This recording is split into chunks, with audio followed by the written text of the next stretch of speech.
अस्सलाम वालेकुम, कैसे हैं मेरे व्यूअर्स। मुझे उम्मीद है कि सब फिटफाट होंगे, मज़े में होंगे। और जनाब इस वक्त मैं जा रही थी वॉक करने और आज बड़ा ही ज़बरदस्त मौसम था। मौसम कुछ इस लिहाज से था कि सुबह में बड़ी तेज़ बारिश हुई थी और इस वक्त बहुत ही अच्छा मौसम हो रहा था। तो मैंने सोचा कि क्यों ना हल्की फुल्की वॉक के लिए निकला जाए, क्योंकि इस वक्त जो है ना, अगर आप किसी पार्क वगैरह में जाएँ तो बड़ा ही खूबसूरत लग रहा होता है वो, और ग्रीन इतना हो रहा होता है। तो मैं जो है अपने घर के करीबी पार्क में गई थी। अच्छा जी, जैसा कि आपने थंबनेल से अंदाज़ा लगा लिया होगा कि आज का टॉपिक बेसिकली क्या है। जी जनाब, आज का टॉपिक है जर्मनी का स्कूल सिस्टम, और मैं अपने बच्चों की फ़ीस कितनी देती हूँ यहाँ पे, ये भी मैं आज की व्लॉग में आपको बताऊँगी। मुझसे काफ़ी लोगों ने ये बात पूछी कि जर्मनी का स्कूल सिस्टम कैसा है और वहाँ पर फ़ीस होती है कि नहीं होती है। तो मैंने सोचा कि आज इस पे थोड़ी तफसील से बात करी जाए और हर पॉइंट के बारे में हल्का सा एक जो मेरी नज़र का ज़ाविया है वो मैं आपके साथ शेयर करूँ। आज हम बात करेंगे सबसे पहले किंडरगार्टन की, कि किंडरगार्टन किस एज से यहाँ पर भेजा जाता है। अगर आप देखें तो वैसे 3 साल की उम्र से बच्चा किंडरगार्टन जाता है, मगर वालिदैन अगर दोनों जॉब करते हैं तो इस सूरत हाल में आप बच्चे को पहले भी किंडरगार्टन में एडमिशन करवा सकते हैं। मैं सबसे पहले बात करूंगी ग्रुंडशुले की, यानी प्राइमरी स्कूल की। ये स्कूल ज़्यादातर बच्चों के लिए मस्ट होता है और ये 1 क्लास से लेकर 4 क्लास तक का स्कूल होता है। इसमें ज़्यादातर जो स्कूल होते हैं वो घर के करीब ही होते हैं ताकि बच्चे आराम से अपने स्कूल जा सकें। ये स्कूल जो होते हैं ज़्यादातर नो फीस के होते हैं, मतलब इनमें किसी किस्म की कोई फ़ीस नहीं होती है। अच्छा, प्राइमरी स्कूल में जो टीचर होती हैं, जो कि 1 क्लास की टीचर होती हैं, वही 4 क्लास तक रहती हैं। अच्छा, यहाँ पे बच्चे जो हैं वो नाश्ता अपने घर से लेके जाते हैं, तो ज़्यादातर वालिदैन को इस तरफ तवज्जो दिलाई जाती है कि मीठी चीज़ें से ग्रेस करें, और बच्चों को भी ये थोड़ी अवेयरनेस दी जाती है कि बच्चे मीठी चीज़ों से अवॉइड करें। अच्छा जी, यहाँ पर लंच टाइम में लंच भी स्कूल की तरफ से प्रोवाइड किया जाता है, जिसकी फ़ीस जो है वो तकरीबन 30 यूरो से लेके 50 यूरो तक होती है। और अगर कुछ वालिदैन ये फ़ीस अदा नहीं कर पा रहे होते हैं तो गवर्नमेंट इस फ़ीस को अदा करती है। यहाँ पर जो ग्रुंडशुले है उसमें बच्चे जो हैं वो ज़्यादातर साइकिल पे या पैदल आते हैं। जिन बच्चों का घर 3 किलोमीटर से ज़्यादा दूर होता है, इनको स्कूल की तरफ से एक बस कार्ड मिलता है, जिससे वो बस से आसानी स्कूल आते जाते हैं। यहाँ पर बच्चों के स्कूल ट्रिप्स भी होते हैं, जो कि एजुकेशनल ट्रिप्स कहलाए जाते हैं, और ये स्कूल की तरफ से होते हैं।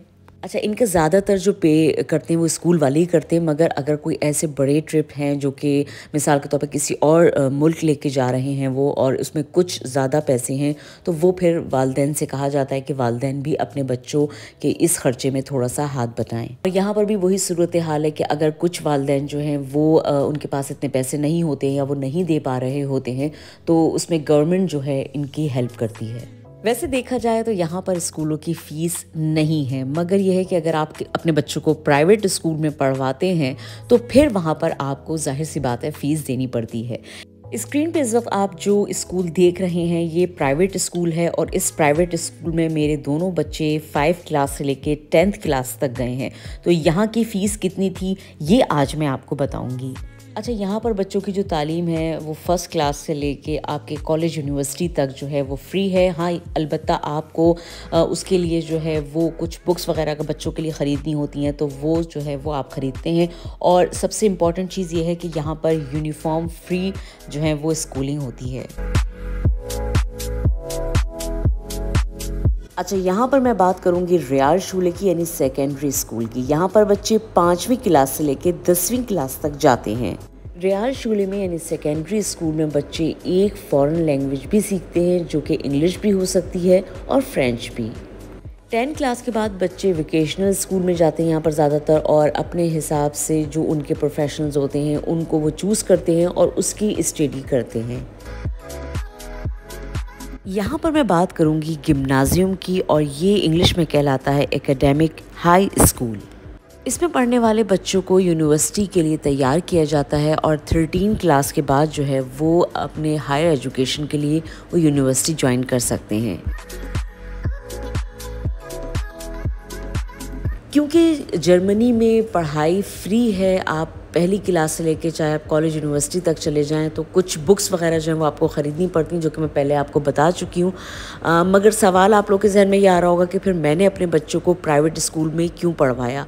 तो आज का टॉपिक क्योंकि स्कूल बेस्ड है तो मैं चाहूँगी कि आज मैं सारी स्कूल की इन्फॉर्मेशन दूँ। इंशाल्लाह आने वाले दिनों में मैं ज़रूर ये बताऊँगी कि मैंने अपने बच्चों को क्यों प्राइवेट स्कूल में पढ़वाया। अच्छा, ये स्कूल जो था ये 8 बजे से लेके 4 बजे तक का था और यहाँ पर मेरे बच्चे लंच भी करते थे। तो लंच में हमने ज़ाहिर सी बात है इनके लिए फ़िश वगैरह और बिल्कुल वेजी खाना लिखवाया हुआ था, जिसकी वजह से वो खाना इनके लिए ख़ास बन के आता था। अच्छा, यहाँ पर अब मैं बताती हूँ कि मैं बच्चों की फ़ीस कितनी देती थी। तो यहाँ पर एक बच्चे की मेरी फ़ीस जो थी वो तकरीबन 350 यूरो थी और इसमें खाने के भी पैसे शामिल थे। तो तकरीबन यहाँ पर 50 से 60 यूरो जो हैं वो खाने के जाते थे और बाकी जो थे वो स्कूल की फ़ीस थी। यहाँ पर एक क्लास में 15 से 16 बच्चे होते थे, इससे ज़्यादा बच्चे वो नहीं लेते थे और साथ में 4 टीचर्स भी मौजूद होती थी एक क्लास में।